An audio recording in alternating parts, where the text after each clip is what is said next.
Let's hone in on one of those headline stories now. The signing of the BELA Bill has been met with mixed reaction from parties in the government of national unity and has raised questions around the stability of the governing coalition, going forward. The DA has threatened to go to court over the bill, with the Basic Education Minister, Siviwe, Gwarube, also snubbing the signing event in Pretoria this morning in protest. Let's bring in Dirk Kotze now. He's a UNISA political sciences professor and he joins us now for some analysis. Prof, it's great to talk to you. Thanks for coming on. Shall we begin with perhaps the snubbing of that event by the Basic Education Minister? What do we make of that? Well, I think the position of the DA has been clear for a long time now. Also the process that went through Parliament in preparation for this amendment bill. And they, together with the ACDP, voted in the end against it. So it's not therefore a new position or a new way in which they approach it. They also have given notice that they are going to take it to court. So what we've seen today with respect to the minister is therefore in line with the DA's policy. I think what is another factor which is contributing to this is that the bill went through the parliamentary process before the election. So it is before the current government was established. And therefore, all of these factors, I think, contribute to the fact that what we see today with respect to her position that she took on that. But I think the announcement by the president, in a sense, saved the situation for them, for now at least, for the next 3 months. And I think as a result of that, it is possible to start to implement the legislation as a formal act of Parliament, and that she will preside over that to a large extent. Yeah, sure. No, you're absolutely right. The DA's position has been crystal clear from the get-go. But does it matter that that is a DA position and this is the Minister of Basic Education, or ultimately does it come down to which political party you're a member of? Yes, I think this is an issue that will be discussed and debated in public, is with respect to that. That ministers ultimately are now serving the national government and the government of national unity or coalition, which is different from the different party positions.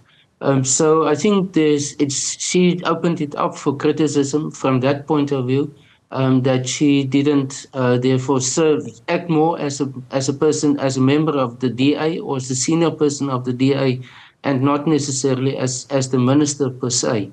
So I think, although the way in which President Ramaphosa has approached it now, in a sense, dissolved the contentiousness of it to a large extent by referring those two clauses back for further discussions.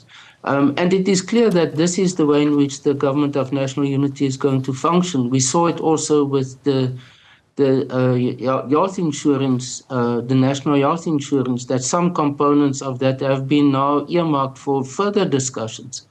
So although it has been officially adopted and signed as an act of Parliament, it looks like the contentious matters that will arise in different policy areas will possibly be approached like this.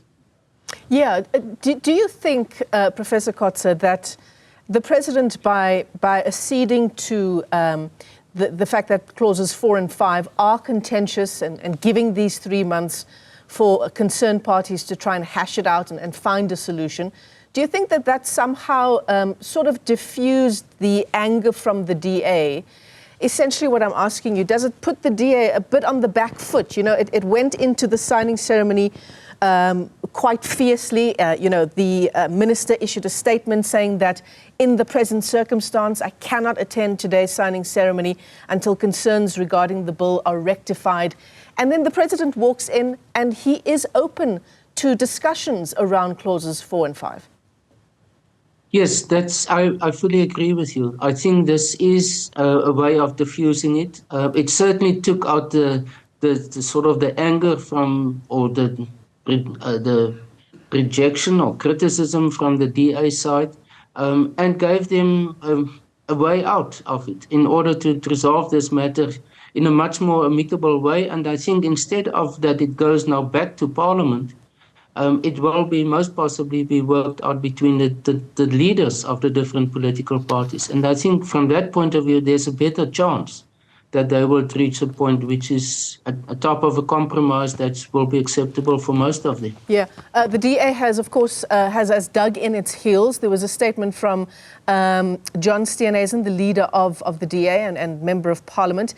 There was a clause where the President said that if the parties are not able to agree on an approach, then we will proceed with the implementation of these parts of the bill. The DA has called this a threat and says they reject this threat by the President and continues to call for or to prepare for court action. Yes, well, this is not a type of public negotiations that's taking place. You know, it's bargaining between the different political parties. And both parties have obviously looked at their own constituencies. And they can't now today present as if the one has given in to the other one. So both have taken positions which are not mutually exclusive, but at the same time, they hope that they will not be accused that they have sort of conceded to the other side. And I think that is why both the DA as well as the ANC through President Ramaphosa have taken these positions. But what it actually prepares them now for going back for a dialogue, for a type of not mediation, but a process of trying to come to a conclusion and reach a type of a middle position that will be acceptable for both of them. But at the same time, they will be able to say, well, we were not overtaken by the other party. We were not convinced by the other side. And therefore, we go in there from our own positions. And that's why I call it a form of public negotiation or public bargaining that has taken place today. Yeah, because ultimately, Professor Kotze, it's a government of national unity, but there are very different constituencies that both parties are pandering to. Yes, that's indeed so. And I think the public is starting to understand much better now, step by step, of how such an formation actually is going to function. It's not that everything is subsumed in a government of national unity. It still consists of these different parties. But when it comes to the ultimate policy of the government, then there's a convergence that's taking place. But these parties still continue to have their own policies also. And that's the trick of this, and the complication of this, I would say, for the public and many other people, and some of the members of the coalition actually, of how to balance these two different components of it. Because there's another component, and that's Parliament, where these parties function not as one bloc, but as within the context of their own parties. So that it really requires a very mature approach of how to keep all of these things together. And has this been a mature approach on behalf of the President's response this morning, the DA's counter-response, and the back and forth that will no doubt ensue over the next coming 3 months? Well, I think because this has been an issue for quite some time, together with the national health insurance and the foreign policy and some other matters also, that these are issues that will develop over time. Remember, the government of national unity have not really yet developed a policy of its own. It's now a process of step-by-step developing it. It cannot be done just at the cabinet Lekgotla.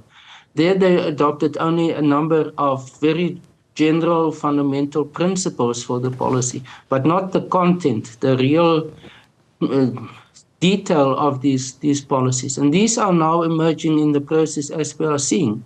And that's going to take a long time. It will actually continue forever. This is the very nature of these things. Are you saying that that's not necessarily a bad thing, Professor Kotze, that this is a government of national unity?